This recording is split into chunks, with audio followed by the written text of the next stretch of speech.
Welcome back to our TaLAI podcast. Teaching has always involved evaluation. We do it when we read assignments, listen to students' questions, notice confusion, or rethink a course because something did not work. This episode is based on recent research about how generative AI is shaping teaching and learning in higher education, and on studies comparing online and face-to-face learning. Taken together, this research shows that GenAI is changing how evaluation can happen, but also what it may fail to see.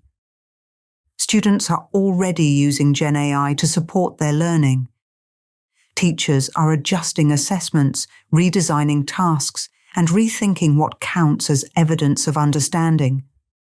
At the same time, face-to-face teaching still offers forms of insight and judgment that cannot easily be automated. So in this episode, we explore a simple but important question. What can GenAI help us evaluate in teaching, and what still needs human presence? What GenAI can reveal about teaching. Let's start with what GenAI is actually quite good at. Recent studies show that teachers use GenAI to support planning, review materials, and spot patterns in student work and feedback. Students, on the other hand, value it for quick support, clarification, and more personalized guidance, especially outside class time. From an evaluation point of view, this matters because GenAI can help teachers work through large amounts of material more efficiently. It can summarize course evaluations or reflective journals, highlight recurring themes in student feedback, and even help test assignments by showing where a task may be too generic or too easy to solve with AI. Used carefully, GenAI can be a useful first step. It can bring patterns to the surface, point to recurring issues, and help teachers see where they may want to look more closely. But this is also where the first tension appears. GenAI can spot patterns, but it cannot decide what they mean. The risk of convincing but shallow evaluation. Students themselves often say that GenAI outputs can sound convincing while still being inaccurate or misleading. Teachers raise the same concern when they evaluate student work that may have been supported by GenAI. Fluent writing no longer automatically means real understanding. And this matters for teaching evaluation too. If GenAI is used to summarize feedback or draft assessment criteria, it may focus on what shows up most often instead of what matters most. It may smooth over contradictions instead of making them visible, and it may shift attention toward final outputs, while the actual learning process disappears from view. There is also an ethical side to this. Students worry about privacy, data use, and the loss of human values in GenAI-supported education. So the real question becomes, are we evaluating learning, or are we simply optimizing what is easiest to measure? What face-to-face teaching makes visible. Now let's turn to face-to-face teaching. When teaching happens face-to-face, teachers often notice things that are hard to capture online. Research comparing online and in-person learning points to the value of immediacy, nonverbal cues, spontaneous dialogue, and the overall emotional climate in the room. From an evaluative perspective, that makes a real difference. Teachers can notice hesitation, confusion, or disengagement in the moment.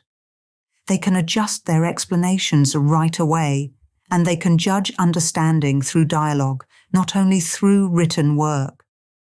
Recent surveys also suggest that face-to-face interaction has become more important, not less, as GenAI use increases, especially when it comes to high-stakes assessment and academic integrity. In other words, human presence still matters most when evaluation involves judging, reasoning, interpreting originality, or supporting student identity and confidence. These are not just technical judgments, they are relational ones. The limits of face-to-face evaluation. But face-to-face evaluation also has its limits.